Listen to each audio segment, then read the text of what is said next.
Krisis ekonomi di Malaysia kini sudah tidak bisa lagi ditutup-tutupi oleh retorika manis pemerintah mereka. Rakyat Malaysia bakal jadi parti di negara jiran.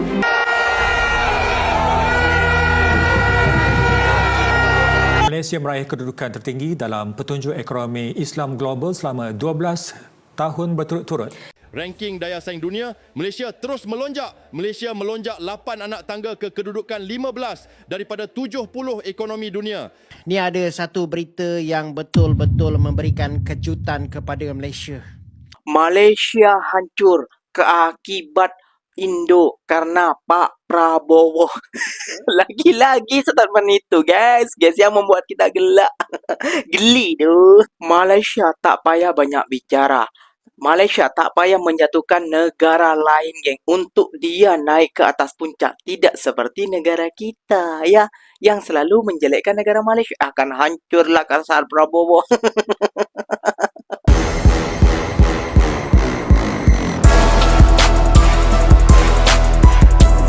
Assalamualaikum warahmatullahi wabarakatuh geng. Berjumpa lagi bersama saya Iki. Gimana kabar saudara-saudara, sahabat-sahabat saya? Semoga kabar kalian selalu baik-baik saja, dilindungi oleh Allah Subhanahu wa taala, dijauhkan dari segala bala musibah dan diberi umur panjang. Amin ya rabbal alamin.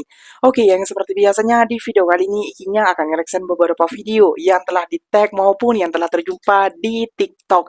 Dan di video kali ini Ikinya akan nge-reaction sebuah video gak ada henti-hentinya. Media Konoha ini ingin menjatuhkan marwah Malaysia, geng. Kenapa demikian? Dia bilang seperti ini, geng. Jiran Malaysia mulai goyah. Terlalu sombong. Ejek rupiah, kini ekonomi Malaysia dihantui krisis besar.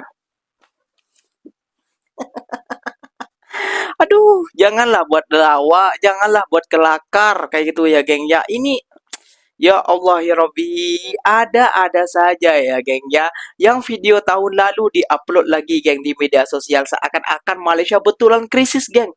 Seakan-akan Malaysia mengikuti jejak Indonesia geng untuk berdemo. Namun faktanya nihil ataupun tidak ya geng ya. Waduh, gak usah berlama-lama. Tentunya kalian sudah penasaran video apa saja yang akan Ikinya reaction untuk kalian simak bersama-sama. Namun sebelum simak jangan lupa dulu dong geng, sokong channel ini dengan cara apa? Subscribe, like, comment, and share-nya. Apa benda silahkan komen di bawah. Janji jangan bergaduh. Oke, kita simak dulu videonya. Let's go. Krisis ekonomi di Malaysia kini sudah tidak bisa lagi ditutup-tutupi oleh retorika manis pemerintah mereka, karena situasinya semakin hari semakin kritis dan mengkhawatirkan. Laporan terbaru mencatat adanya lonjakan pemutusan hubungan kerja yang sangat masif, di mana puluhan ribu rakyat Malaysia kehilangan pekerjaan mereka hanya dalam hitungan bulan saja. Angka pemutusan hubungan kerja ini meledak hampir 50% dibanding periode sebelumnya, memberikan tamparan keras bagi kaum muda dan para sarjana baru di sana yang kini harus menganggur karena lapangan pekerjaan yang sangat terbatas. Fenomena ini membuat publik mereka terpaksa menelan ludah melihat Indonesia yang justru terus membuka ribuan pabrik dan menyerap jutaan tenaga kerja baru.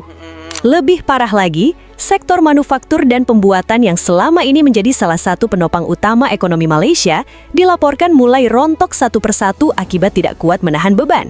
Sebanyak 5% dari total sektor manufaktur di sana dikabarkan telah menghentikan operasional mereka secara total, sementara hampir sepertiga sisanya sedang sekarat dan hanya memiliki sisa aliran kas untuk bertahan hidup selama 2 bulan ke depan. Akibatnya, pemotongan uang lembur, pengurangan tunjangan, hingga penghentian operasional luar ruangan menjadi pemandangan sehari-hari yang harus dihadapi para pekerja di Malaysia demi menyambung hidup mereka.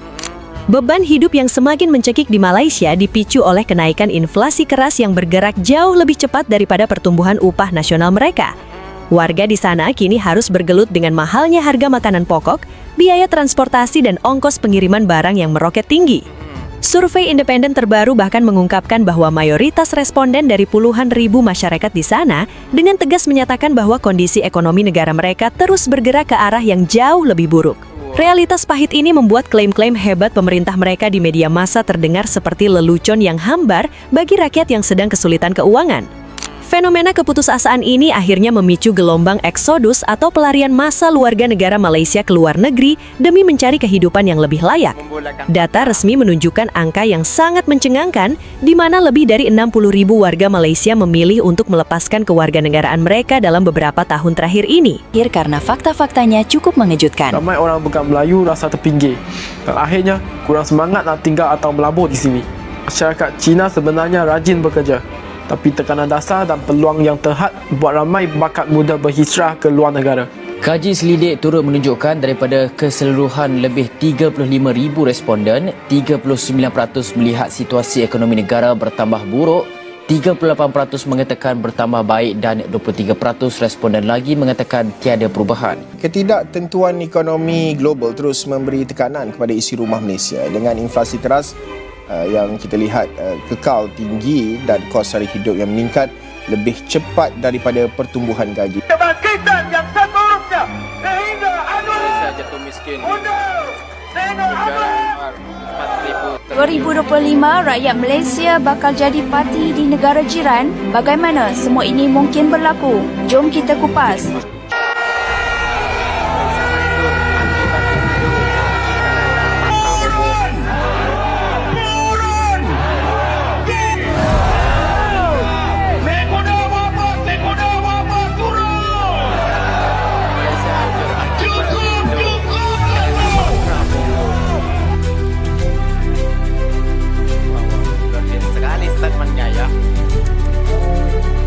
Demo akan turun waktu minyak.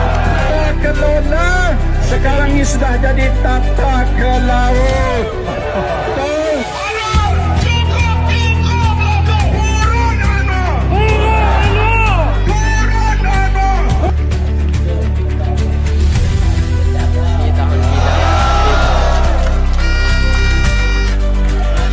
Malaysia hancur keakibat Indo karena Pak Prabowo.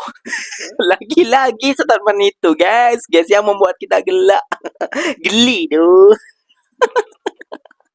Ya Allah ya Rabbi, statement seperti itu tak payahlah kau buat-buat gitu di media sosial. Kayak gitu ya, geng ya. Satunya, kita tuh harus mencontoh kepada negara jiran Malaysia, geng. Selama 20 tahun, Malaysia kekal ekonomi Islam terbaik di dunia. Ekonomi Islamnya terbaik di dunia. Kekal, geng. Kekal. Kita ada apa? Kita masih di bawah telapak kaki Malaysia.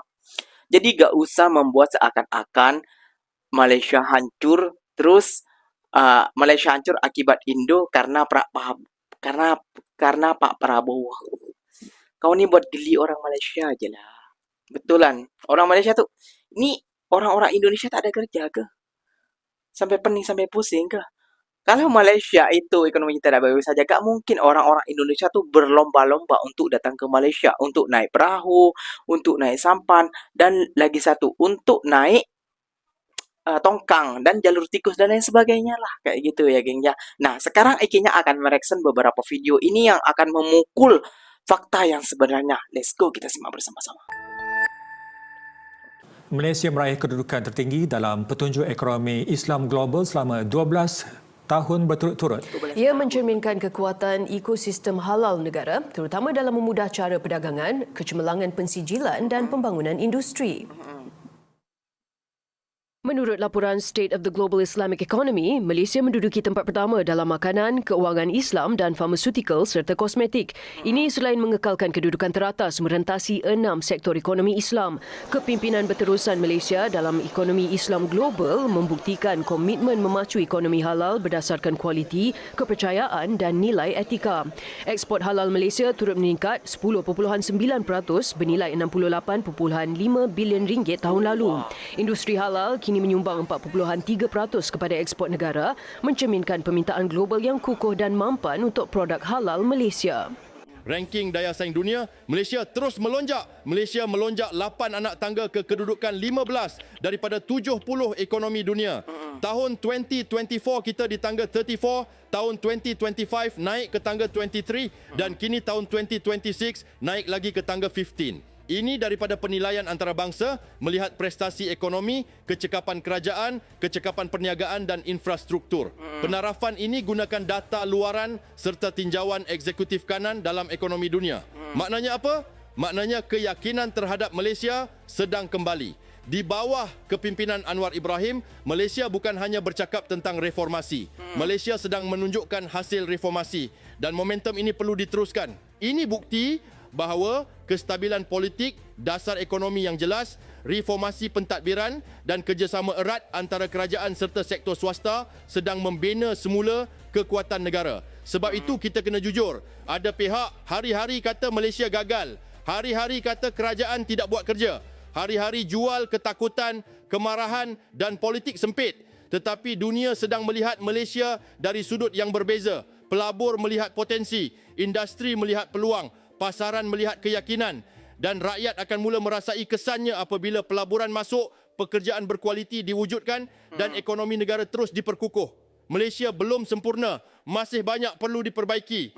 Kos hidup, gaji, peluang anak muda, kecekapan perkhidmatan awam, semua ini mesti terus menjadi keutamaan. Tetapi satu perkara jelas, Malaysia sedang bergerak ke hadapan.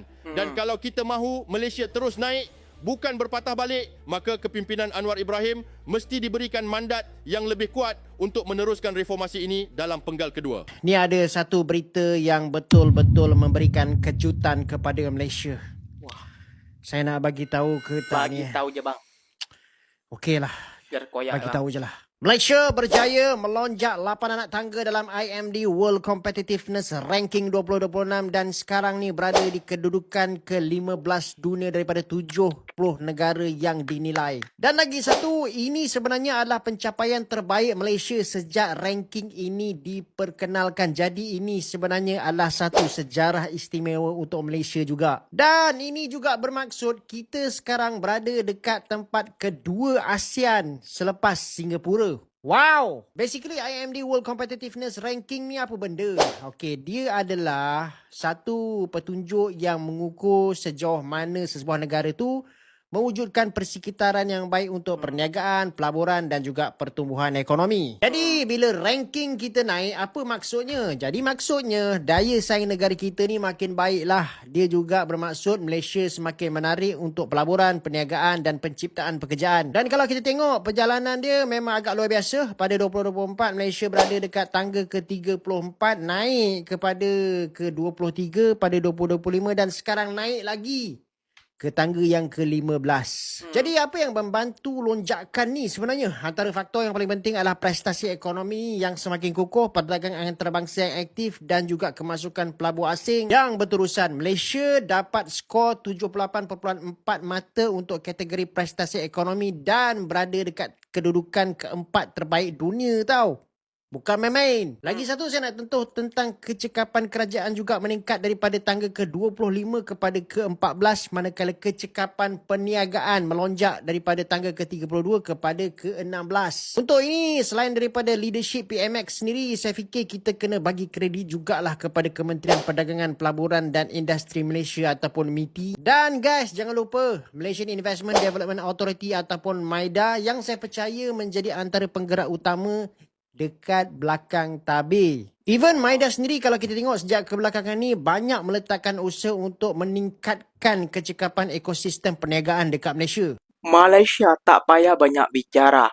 Malaysia tak payah menjatuhkan negara lain geng untuk dia naik ke atas puncak. Tidak seperti negara kita ya yang selalu menjelekkan negara Malaysia. Akan hancurlah kasar Prabowo.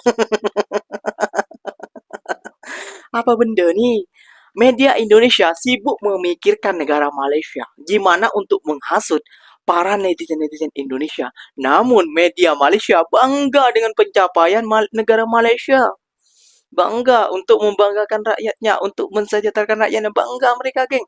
Banyak pencapaian.